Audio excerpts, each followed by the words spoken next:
Olá, queridos alunos, tudo bem? Aqui é a professora Rúbia, com a disciplina de Corporeidade e Motricidade Humana, e o conteúdo da aula é a corporeidade na história da humanidade.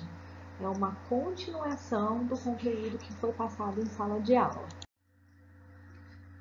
Voltando, falando um pouquinho lá sobre o capitalismo, lembram da frase: o corpo precisa ter saúde para melhor produzir e também precisa se adaptar aos padrões de beleza para melhor consumir, né?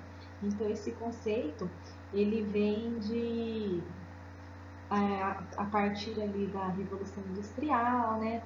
Onde o capitalismo é o que vai dominar, é o consumo exagerado dos bens, né, materiais, que criou esse conceito que às vezes até os dias atuais a gente acaba seguindo alguns padrões que iremos falar mais para frente numa próxima aula.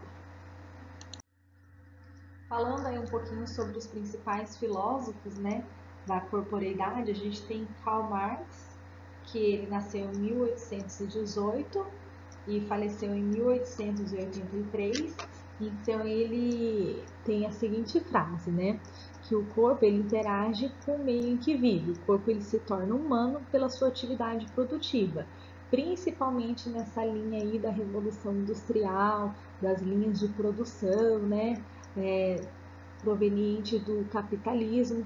Então, o corpo, nessa fase, ele não é tratado, né, como um ser humano, ele é tratado como um produto, como uma mercadoria.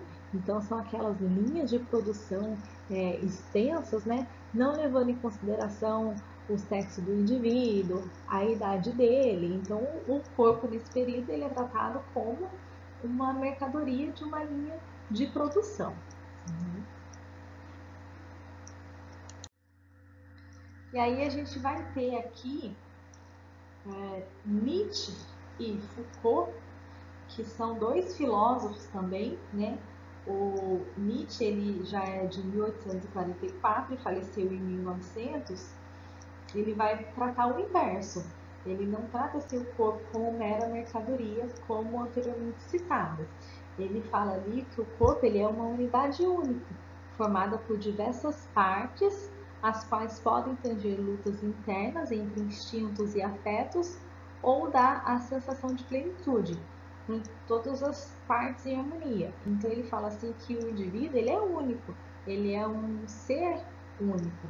Só que dentro desse único ele tem diversas partes, e não é assim mesmo que o nosso corpo é? A gente não tem diversos sistemas que fazem parte de um todo, né? Por exemplo, sistema neurológico, sistema digestivo, né? Sistema geniturinário. Então ele fala isso, que o corpo ele é uma unidade única, só que formado por diversos sistemas. E dentro desses sistemas pode haver lutas e conflitos, né? Talvez por estarem separados, por exemplo, ali entre a vontade, o instinto e o que realmente é necessário, o comportamento dentro de uma sociedade, né? Ele fala que o corpo é um contexto social no qual ele é inserido. Então, vamos dar o exemplo aqui. A sensação, às vezes, você tem uma sensação, a percepção de que você quer ferir alguém, né? Machucar alguém, talvez pelos seus instintos, pela parte emocional, mas você sabe que isso não é uma atitude coerente.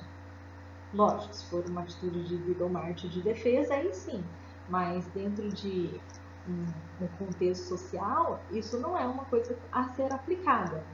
Então, é isso que o Nietzsche fala quando ele fala que o corpo é uma unidade única, mas também formada por diversas partes, tá? E ele também investiga os estados de saúde e doença. Se todas as partes elas estão se relacionando perfeitamente, então ele reflete o estado de saúde.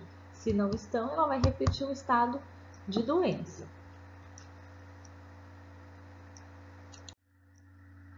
Esse filósofo, que é Foucault, ele nasceu em 1926 e faleceu em 1984. Ele está na mesma linha de pensamento ali do Nietzsche. Então ele coloca a questão da luta entre o instinto e as forças sociais. Então ele fala que o corpo ele reflete, né,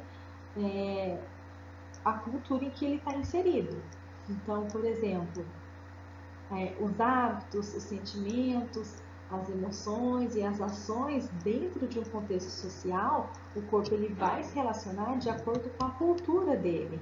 E aqui entra muito questão o corpo dócil, aquele corpo que é domado dentro de uma sociedade.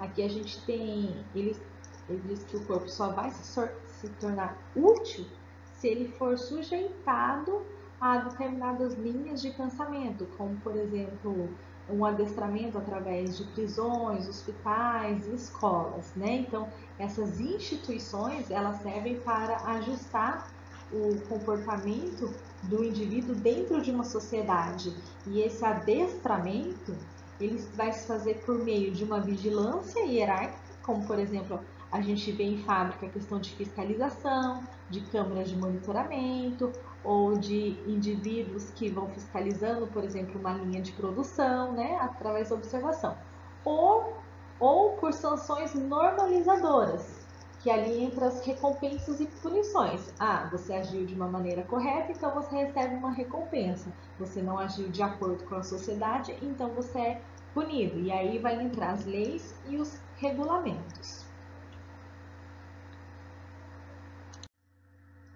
E aqui, por fim, né, o Merleau-Ponty, que ele coloca ali que a percepção é o contato imediato com o mundo. Então ele já tem uma outra linha de raciocínio, né, refletindo a corporidade, que o indivíduo ele se relaciona com o mundo através da sua percepção, da sua visão, do que ele sente. Então ele separa um pouco a percepção do intelecto. O intelecto ligado a como as coisas realmente são. E a percepção é o modo das experiências que o indivíduo teve ao longo da vida, né, com o mundo. E é a partir dessas experiências que ele vai ver o mundo, né? Então é o modo de sentir o mundo. O corpo faz parte do elo entre o indivíduo e a história dele. E o corpo é uma expressão criadora, é a criatividade com diferentes formas de observar, de interagir. Esse daí que a gente chama de exercício da corporidade. Então ele permite imaginar, sonhar e desejar a partir da percepção do indivíduo no próprio mundo, né? E aí a gente vai ter os gostos pessoais, as preferências também, as rejeições, tudo embasado na percepção do indivíduo com o mundo. Muito obrigada pela atenção de vocês, tá? É para complementar a nossa primeira aula que tivemos.